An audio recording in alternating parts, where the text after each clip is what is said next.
ദൈവതിരുനാമത്തിന് മഹത്വം ഉണ്ടാകട്ടെ. ഏറ്റവും ആദരണീയരായ വൈദിക ശ്രേഷ്ഠരെ, കർത്താവിൽ അനുഗ്രഹീതരെ,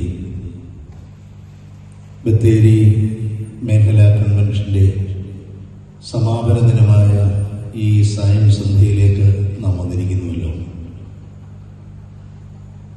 ദൈവമേ, ഞങ്ങളെ യഥാസ്ഥാനപ്പെടുത്തണമേ. ഞങ്ങൾ രക്ഷപ്പെടേണ്ടതിന് തിരുമുഖം ഞങ്ങളുടെ മേൽ ശോഭിപ്പിക്കണമേ. എക്കാലത്തും മനുഷ്യൻ ഉച്ചരിക്കേണ്ടതും മനുഷ്യനാവശ്യവുമായ ആത്മാർത്ഥമായ കണ്ണുനീരോടുകൂടിയുള്ള ഒരു പ്രാർത്ഥനയാണിത്. യഥാസ്ഥാനപ്പെടുത്തുക എന്ന പഴയ നിയമം ഹീബ്രു ഭാഷയിലാണല്ലോ രചിച്ചിരിക്കുന്നത്.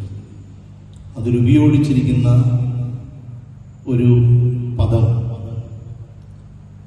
അതിൻ്റെ ഹബീസിനു എന്നുള്ള ആ വാക്കിൻ്റെ യഥാർത്ഥമായ അർത്ഥം വയനാട്ടുകാരായ നിങ്ങൾക്ക് എല്ലാവർക്കും അറിയാം. ഒരാളിൻ്റെ അസ്ഥി ഒടിഞ്ഞാൽ, എല്ല് ഒടിഞ്ഞാൽ, കേരളത്തിൽ 1-2 സ്ഥലങ്ങളിലേ ഉള്ളൂ ആധുനിക വൈദ്യശാസ്ത്രം ഉപയോഗിക്കാതെ പച്ചമരുന്നുകൾ, ചില ട്രഡീഷണൽ വൈദ്യർക്ക് മാത്രം അറിയാവുന്ന മരുന്ന് കൂട്ടുകൾ വെച്ച് നല്ല ദൃഢമായ ഒരു കോല്, ഒരു കമ്പ് വെച്ച് കെട്ടി അസ്ഥി യഥാസ്ഥാനപ്പെടുത്തുന്നത്. ഹീബ്രു ഭാഷയിലെ വാക്കിന് ഇംഗ്ലീഷ് ഭാഷയിലേക്ക് ഒരു 50 വാക്കുകൾ തത്തുല്യമായി വിവർത്തനം ചെയ്തിട്ടുണ്ട്. റെസ്റ്റോർ എന്നുള്ളത് യഥാസ്ഥാനപ്പെടുത്തുക, തിരിച്ചു വെക്കുക, അങ്ങനെ പല വാക്കുകൾ. മലയാള ഭാഷയിലും വാക്കുകളുണ്ടെങ്കിലും ഓരോ ഭാഷയിൽ ഏറ്റവും അടുത്ത് വരുന്ന അർത്ഥം പൊട്ടിപ്പോയ, മുറിഞ്ഞുപോയ അസ്ഥി ഒട്ടിച്ചേരുന്ന ആ ഒരു അവസ്ഥ, അതാണ് യഥാസ്ഥാനം. വയനാട്ടിൽ അങ്ങനെയുള്ള ചില കേന്ദ്രങ്ങളുണ്ടല്ലേ.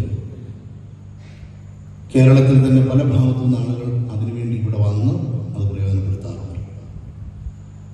ഇതാണ് നമ്മുടെ ജീവിതത്തിൽ വേണ്ടത്. നമ്മുടെ ശരീരത്തിൽ 100 കണക്കിന് അസ്ഥികളുണ്ട്.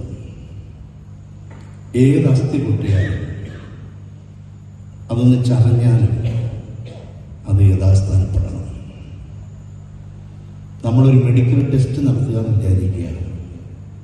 ചില കാര്യങ്ങൾ നോർമൽ അല്ല എന്നാണ് കണ്ടുപിടിക്കുന്നത്.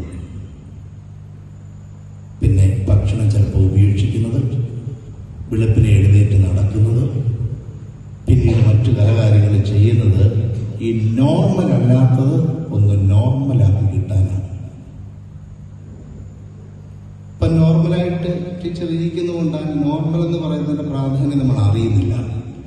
അബ്നോർമലായി കഴിയുമ്പോൾ തിരിച്ച് നോർമലാകുന്നതിൻ്റെ പ്രാധാന്യം നമ്മൾ മനസ്സിലാവും. ഇപ്പം ഫ്രീ ആയിട്ട് ശ്വസിക്കുക, ശ്വാസതടസ്സം, ആശുപത്രി പോകുമ്പോൾ ആ തടസ്സം മാറ്റാൻ വേണ്ടി മാസ്ക് വെച്ച് എയർ നമുക്ക് തരിക. ബില്ല് വരുമ്പോൾ നമ്മുടെ കണ്ണ് തള്ളും, എങ്കിലും അത് നോർമൽ ബ്രീത്തിങ് അല്ല. അതെപ്പോഴാണ് പിന്നെ മാറ്റുന്നത്? നോർമൽ ബ്രീത്തിങ്ങിന് നമ്മുടെ ശരീരം പാകമാകുമ്പോൾ.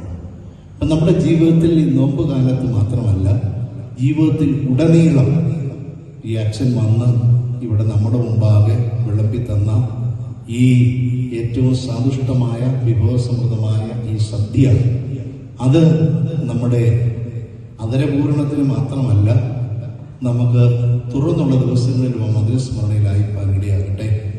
ആമുഖമായി ഒരു വാക്ക് ആശംസയായി പറയണമെന്ന് സംഘാടകർ പലരും നിർബന്ധിച്ചുകൊണ്ട് അച്ഛൻ്റെ വിലപ്പെട്ട സമയം ഞാൻ കവർന്നെടുത്ത് നിങ്ങൾക്ക് പരിചിതമായ ഒരു കാര്യം, യഥാസ്ഥാനപ്പെടുത്തുക എന്ന വാക്കിൻ്റെ അർത്ഥം മാത്രം പറഞ്ഞു എന്നുള്ളതേ ഉള്ളൂ. തുടർന്ന് നമുക്ക് അച്ഛനിൽ നിന്ന് ഹൃദ്യമായ സുവിശേഷ പ്രബോധനം കേൾക്കാം. അച്ഛനെ പ്രത്യേകമായി സ്വാഗതം ചെയ്യുന്നു.